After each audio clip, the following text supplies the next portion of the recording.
Sometimes Kenyans living in diaspora return home not because they want to.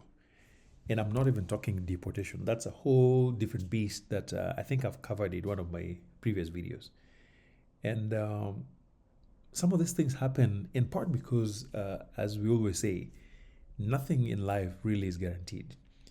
And I think this is one of the major lessons that we often learn about adulting in diaspora, that there's always going to be some events that could happen in your life, things that can really shatter your world.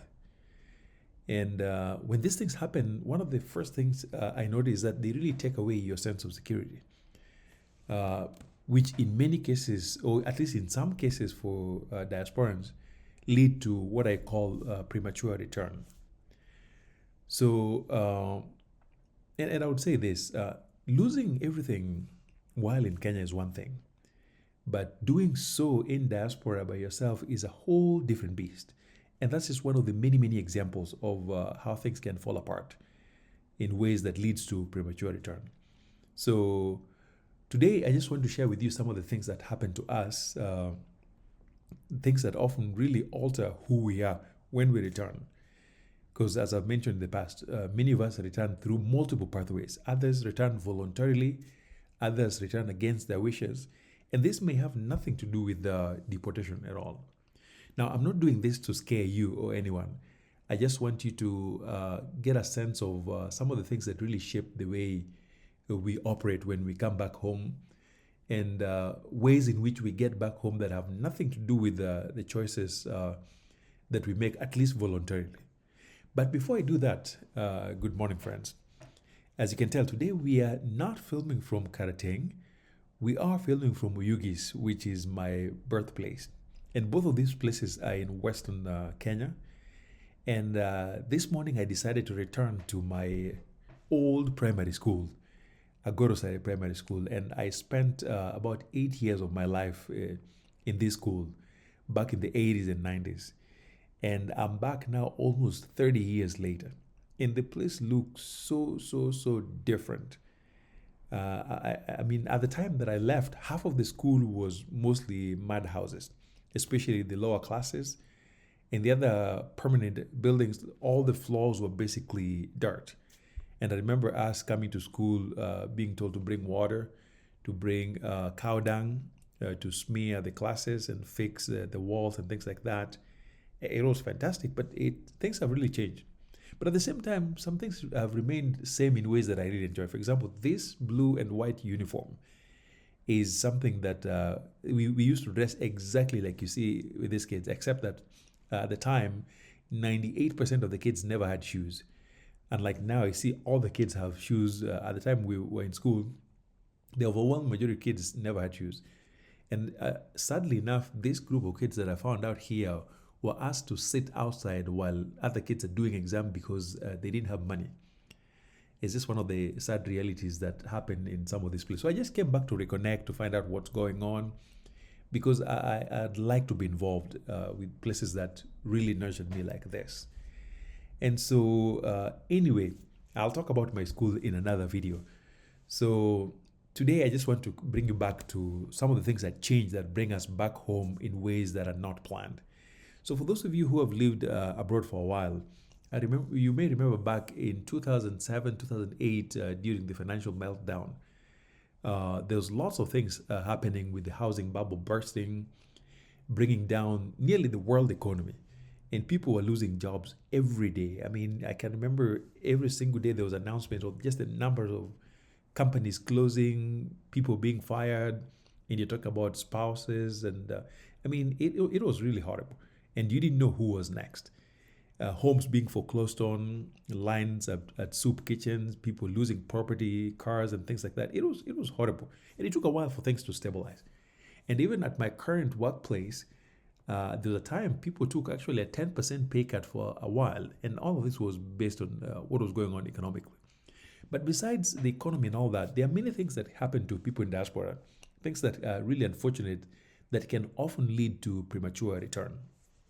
So I'll just give you examples. Number one, I've seen examples of medical emergencies where people suffer really catastrophic medical episodes that end up bringing them to bankruptcy. In fact, one of the leading causes of bankruptcy in America is medical debt. And then I've also seen cases where businesses falter, especially people who run trucks or people who work within health and human services. I had a friend who had serious investigations from the state and they had to shut him down, and things like that can actually bring you down. And then, of course, natural disasters. Many of you know that almost every single corner of America has some natural stuff going on, whether it's wildfires in California, hurricanes in Florida, sinkholes, and things like that. There's always something happening somewhere in America. In fact, this is one of the reasons I'm very, very thankful that I have Kenya as a place to go to. Oh, and by the way, what you're looking at is what used to be the lower primary. All of that was made of mud houses. So yes, this just brings amazing, amazing memories. And so yes, natural disasters can really change things. And then sometimes I've seen cases of miscalculations where maybe a person travels home when they're in the middle of fixing their papers. And then things don't work out. By the time they come to the embassy, they don't get their way back to the US. That happens. Or people who overestimate the ability to succeed when they go home. So I've seen folks who shut down their life in America, travel home, thinking they're going to make it, and then things don't work out. And then unfortunately for them, some of them don't have papers and are not able to come back. And then death can also contribute to all of this. Accidents, I've seen folks who have suffered, especially through DUI, have killed other people or ended up getting really hurt by drivers who are driving drunk. Or even just accidents at work, especially folks injuring their backs and things like that. Those things can really be life-altering in the Western world. In other cases, I've seen investments fail when people just take everything they have and then they sink it into a pyramid scheme, and then when things unravel, their world just falls apart. And the more common one that I've highlighted here and there in some of my videos, again, is divorce. A divorce can be really tough financially. I've seen some of my friends lose pretty much everything. Or when you think about even the social implications where you become an outcast, especially for women, and just the impact of kids. So divorce, yes, can really, really change life to the point where some people see really very little need to stick around. And while uncommon, I've seen folks who just decide that life in the West is just not for them after going through all of this. There's also another unique group of folks. I've seen two groups. People that come from families where there's money or there was money. Those folks have a hard time living in diaspora for a while. In part because for the first time, they have to actually work and get things done for themselves. A good number of my friends or people I've known in my circles who come from rich families come, and after a while they go back when life is just not lifing in ways that they desire. And then when they think about how they enjoy soft life back at home, many of them end up just voluntarily returning home. And unfortunately, some of them return home when they could have stuck here a little longer just to get themselves situated. So there's many, many things that can really change life for people in diaspora. Oh, yes, this is the new library. At the time when I was in this school, we never had a library. We only had one office that was like the more formal building. And we had some books that we had to share. Like a whole class, we would probably have like about 5 to 10 books you share amongst all of you. But this time around, I was actually positively pleased to find that they have quote unquote something that could be called a library. They've got quite a few books at the back there, but there's no space for kids to read. So while they didn't know it at the time, I was just coming in to just assess and see what was going on. And many of the folks that I'm talking to right now, including the teacher laughing right there, really had no idea that I was an old boy here until one of the teachers walked in and recognized me. So I'm going to share with you the next video on how we actually had a really good time with these teachers. So anyway, back to my earlier point, as I was saying, there are many, many things that happen to people that can lead to involuntary return that have nothing to do with deportation. So here are some of the what I would call life lessons that I've learned having observed what people are going through and having gone through some of these things myself. That number one, these events have a way of allowing us to really evaluate what's important in life. Because when you lose everything that is tied to your finances, it really resets your life completely. And so you get to realize that there's some things that are good, but we often don't notice how good they are. For example, just being in good health. You may be very poor, but physically you are not sick, your limbs are working fine. So sometimes it takes those sorts of losses to really evaluate what's really important. Just being in good health, having family around, and things like that. And that also allows us to reflect on things that we often get ourselves wound up on, some really mundane things in life that may not matter as much as we think they do. And especially with job losses, sometimes for the first time, we are forced to spend more time with family than we typically would. And so you rediscover just how much you've missed when you've been away from your kids, working, and all that.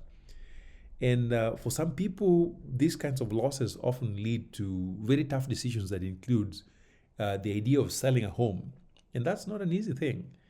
And if that is what has to happen, sometimes that's what we have to do. And of course, these events may also lead people to move, whether you're moving from one state to another or from one country to another. Like for me, of all the places I've lived in the US, California is one place that I love the most. But California is not cheap. And so when people lose jobs, sometimes they have to decide, do I have to live in California or can I move to a different state? And again, of course, these kinds of events, I would say, give us the opportunity to probably live below our means. Because when life is very stable, I think for some of us, it's very easy to live above our means. But when these things happen, you really have to reset. When you're looking at things like a car, do you really need that expensive car? Especially for people like me, my workplace is literally a mile from where I live. 90% of the time, I work from home. And so my need for a car may not be the same as many of my friends who have long commutes and things like that. So it just causes you to reevaluate your spending. Look at how much traveling we do. Sometimes you really have to reset and just do as much as really is necessary. And of course, when you go through these things, it reminds you of the need to, of course, keep your nest going, do wise investment, hopefully talk to a financial advisor. Sometimes I wonder whether it's even worth it to do like maybe a trial run. For example, if your monthly expenditures on groceries is about like $200, I would imagine, what if you test using or spending $70 a week, see what happens? Well, I hope this was informative, and I'll see you in the next video, and I'll be showing you what happened in this classroom.